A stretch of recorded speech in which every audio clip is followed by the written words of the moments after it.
The Great Race. Yep. That's right, folks. Here we go. A Blake Edwards movie that I haven't seen before. And stay tuned.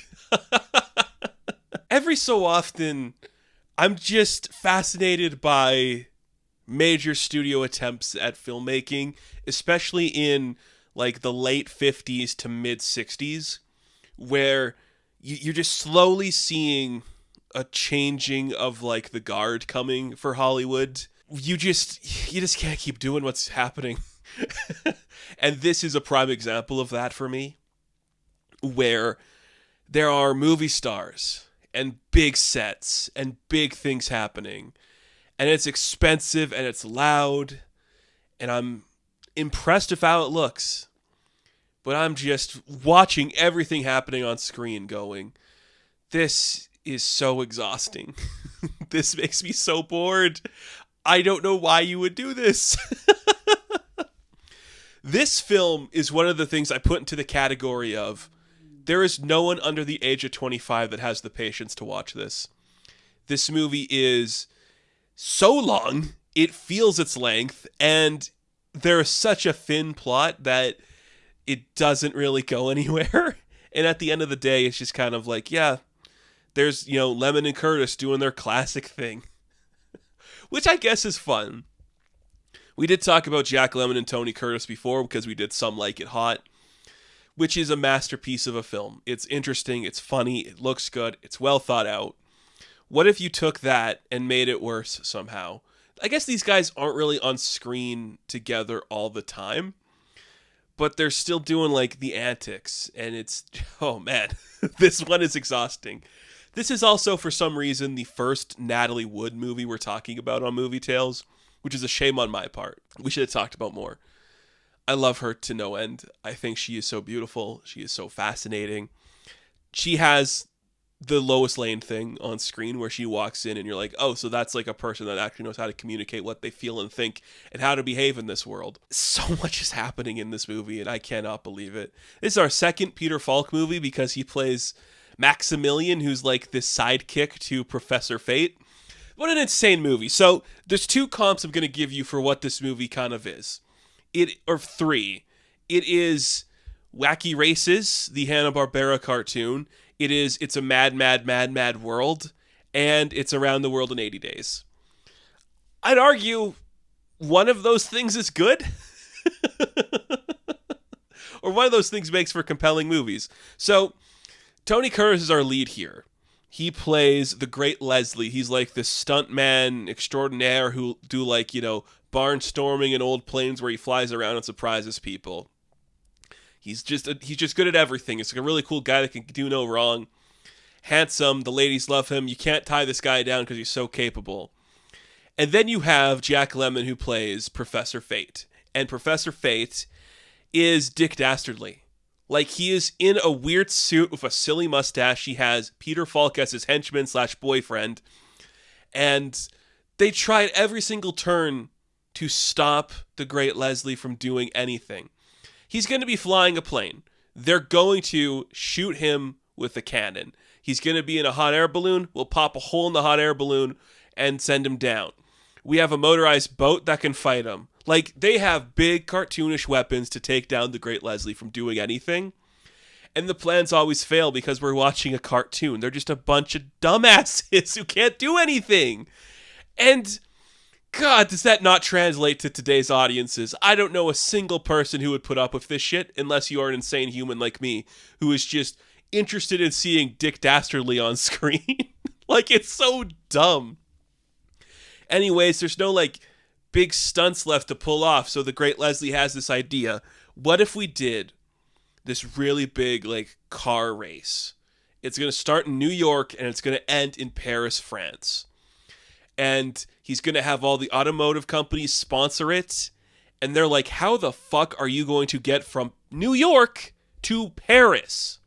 And he's like, we'll just drive that direction. There's frozen tundra over there we can get onto, and then we'll keep going when we get through Russia. What? I love it. Like, okay, I guess we'll do that. And they all agree to do it. Meanwhile, at that time, Natalie Wood, who's playing a woman named Maggie Dubois, she wants to get hired on working for a newspaper. And the women's suffrage is literally happening at that very moment, like literally in the front doorsteps of this newspaper, like, hire women to work in your staff. And she reluctantly somehow finagles her way to get a job where she can be like a correspondent for the Great Race, where she's going to get her own car and she's going to follow the action while still being in the race. It's a girl, and this is not a job for girls, but she's going to do it anyways. And she's going to use carrier pigeons to send photos and articles back to the newspaper so they can print it. What the fuck is happening? This is nonsense. It is nonsense, and it's not fun. Is it cool to see Tony Curtis and Natalie Wood flirt? Abso-fucking-lutely. I would watch those two do anything. They are so charismatic and so interesting. I love them to no end. But my God, I don't give a shit about all these cars that are driving. It is so stupid. And then it's not just about a race, because that would be boring and there'd be no tension, I guess. Random things happen throughout this entire race that is so insane and hard to fathom. So there are other racers. They all kind of lose within like the first 10 minutes of the race because Maximilian and Professor Fate destroy all their cars so they'll break apart. And the bit is like Maximilian actually like broke their car, so their engine's gonna fall out. But don't worry, the engine falls out, but they get it back up and running soon enough so they can keep going on their great race. You have Natalie Wood in her own car. Tony Curtis is working with another guy. His name is Hezekiah. He's got like a funny mustache.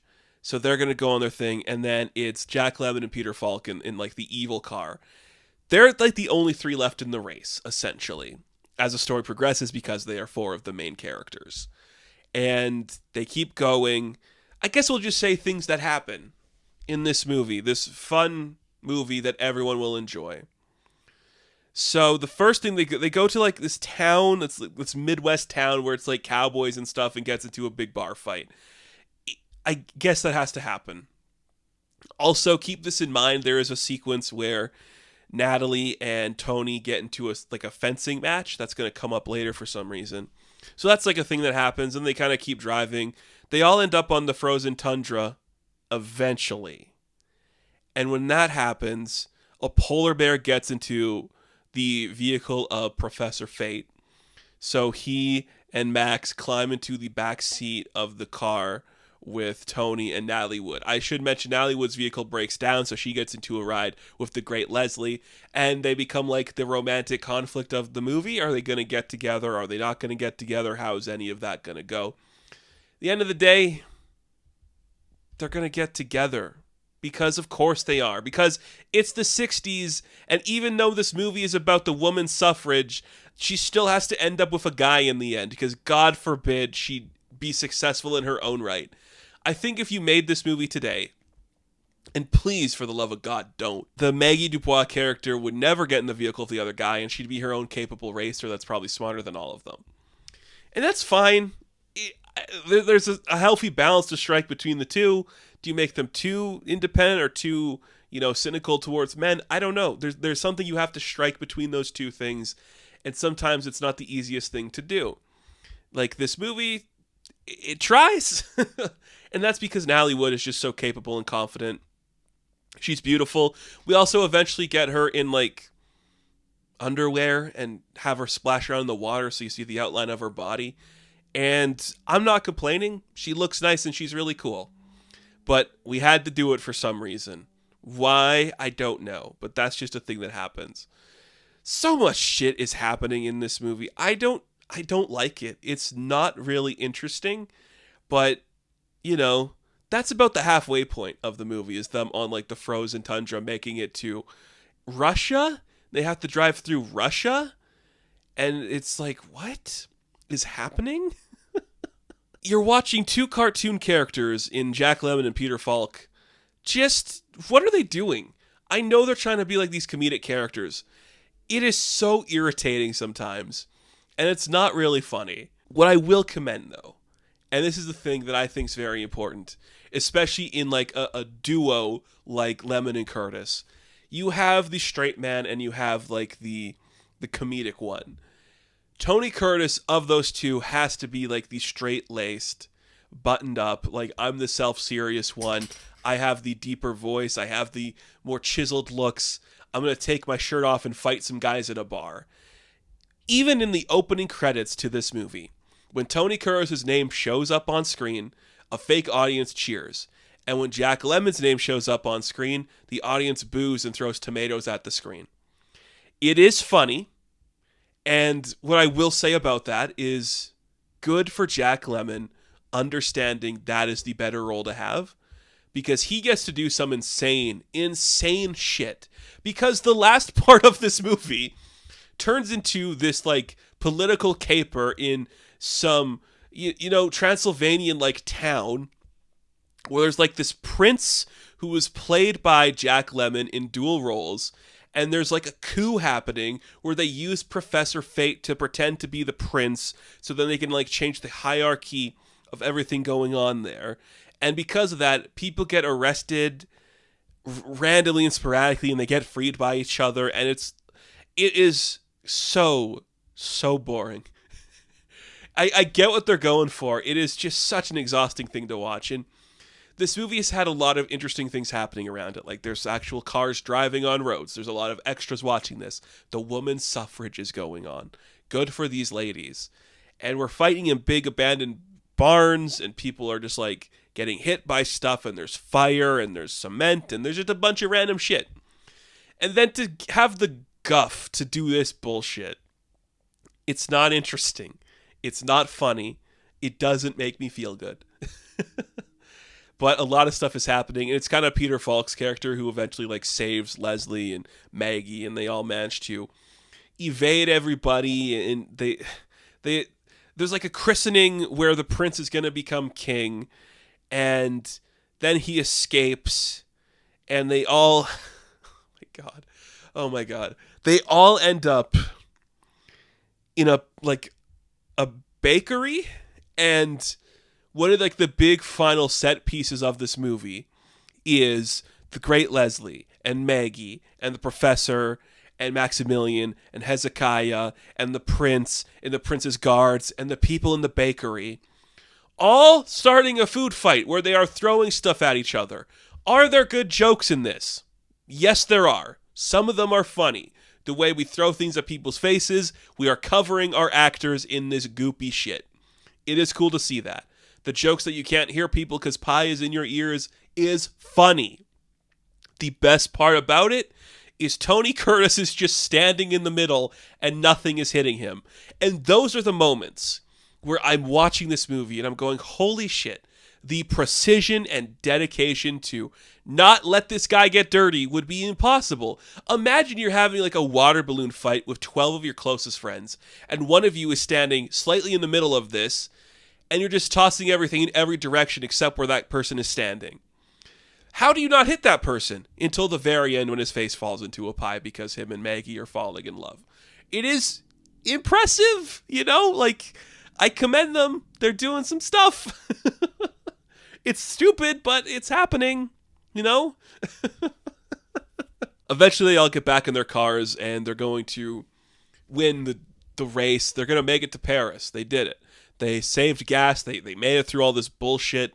And to prove how much that he has fallen in love with Maggie, the great Leslie stops right before the finish line, lets the professor win, and he's like, I already won. I got the most beautiful girl in the world.